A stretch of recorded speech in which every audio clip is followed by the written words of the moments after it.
In this video, I just thought I'd do a quick reaction map, a really simple reaction map, just about six different reactions you can do with alkenes. So let's just get right into it. If you know these ahead, go ahead and skip forward. Feel free. So I'm going to start right here with osmium tetraoxide. So osmium tetraoxide combined with an alkene is actually a syn dihydroxylation. So if you're thinking, so sen means both on the same side, di means two, and then hydroxylation tells you that you're putting in two alcohols. So putting that to practice, we will have this stuff for us. So these are wedged alcohols right here. And that's just sen dihydroxylation. Sometimes you'll see osmium tetraoxide is run with something like peroxy acid. So I'll just do hydrogen peroxide. It's usually also run cold. And I should also note that there's another way you can do the same exact thing. So we can also get to sen dihydroxylation by also doing um, potassium permanganate. However, potassium permanganate isn't used very much because it doesn't give very great yields. Uh, you get maybe about a third of your product is the sen dihydroxylation product. And that happens because we know potassium permanganate is such an amazing oxidizer that when you do get your sen dihydroxylation, it's very difficult to keep it from oxidizing further into its carbonyls. But if you're curious, you can do it with potassium permanganate. This one's also run cold. And you usually throw in a little bit of base. So potassium hydroxide or sodium hydroxide, just some sort of base in here. Good thing to note though. Down here, this is going to be ozonolysis. So with O3, that's ozonolysis, and sometimes you'll also see something written below it. I think the most common is to do ozonolysis and run it with DMS, either during or afterwards. That helps drive the reaction forward. And so we're essentially in ozonolysis, we're just doing an oxidative cleavage. So oxidative cleavage will look like for this problem, will look something like this.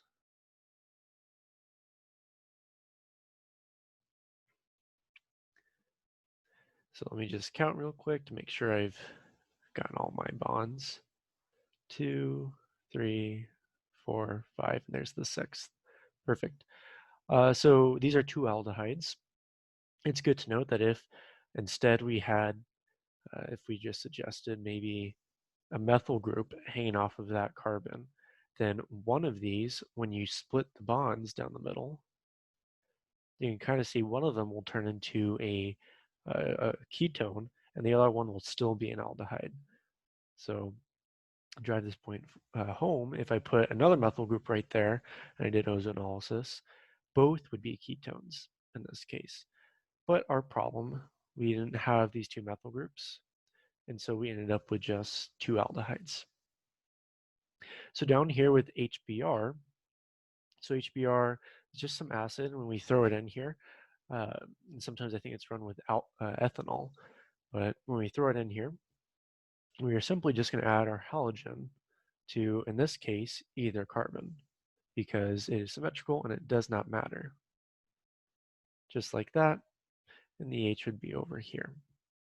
So if we wanted to extend this a little bit more, and if we said, let's put a methyl group right here, then we can see that our product will be one where the methyl group is, where the methyl group is on this side. And so this has to do with the mechanism for the actual reaction. So because there exists a carbocation, and the mechanism is best to put the carbocation on a tertiary carbon. So like if this methyl group was here, Put the carbocation on a tertiary carbon because that's more stable, and then you'll see bromide come along and attack it. So this also works with, you run it with iodic acid or hydrochloric acid, just halogenated acids will do the trick. So we get rid of those methyl groups. So down here, I just have this generic R group, and then some peroxy acid going on here. In this case, what this R group would look like, it looks something like, there's your R. Oops. So to put the picture into perspective, it looks something like that. So that's your peroxy acid in this case. Usually we see MCPBA, so MCPBA, so metachloroperoxybenzoic acid. That's usually what we see. However, it can be done in a lot of different ways, and sometimes MCPBA isn't as selective as you'd like it to be, so you might use something else. But in this case, we know what this does. This is going to make an epoxide. So an epoxide for this problem. And we're going to draw both these bridgeheads going out on a wedge. And then if we want to show where the hydrogens are, we can put them on dashes if we wanted to. And that'd be our epoxidation here. So up on this second to last one, this is hydroboration. So you have the boron with some base and hydrogen peroxide. So usually you actually won't see it done in some molecules as simple as this, but it will work nevertheless. We'll get this product over here. And we'll just put an alcohol right there. This is a more selective reagent. Usually you'll see it used when you need to put an alcohol on a less substituted carbon. So if we're extending all these problems, we might as well extend this one. So if we put a methyl group right here, then we'd expect in our product that methyl group would be right there. So the alcohol ended up on the least substituted carbon between the two ends of the double bond. So I should mention you could also do this reaction with, I'm just, to skip all the reagents, you can write oxymercuration, demercuration.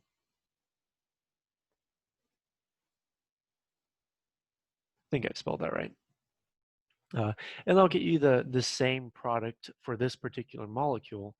However, if we still did have that methyl group on, so this methyl group right here, if we did have that methyl group on, we'd actually see the methyl group end up on the other carbon. And so oxymercuration, demercuration puts the alcohol on the more substituted end of the double bond. So it's opposite in selectivity of the hydroboration reaction, but in something that is symmetrical and basic like this molecule, cyclohexane, it doesn't matter. You could have done either oxymercuration, demercuration, or hydroboration. So let me go ahead and erase this methyl group right here. So on this last problem, we're just using hydrogen with palladium on carbon. So palladium on carbon is just our catalyst here that is going to help facilitate the reaction to go forward.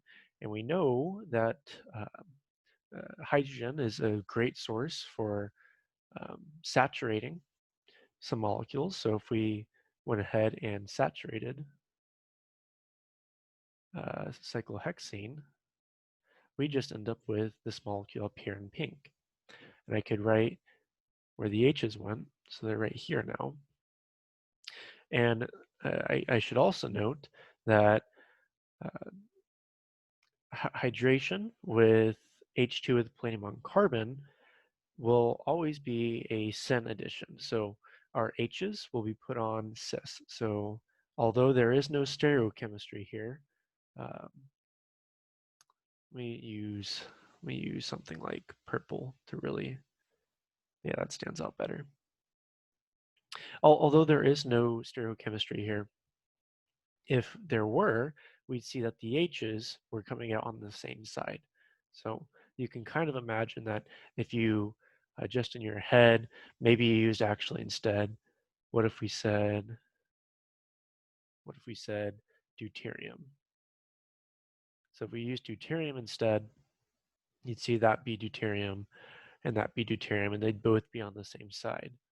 So these are just six of the reactions that you can do with unsaturated hydrocarbons. And there are more, but these are just a couple useful and basic, easy to know, easy to learn, helpful reactions for this type of problem.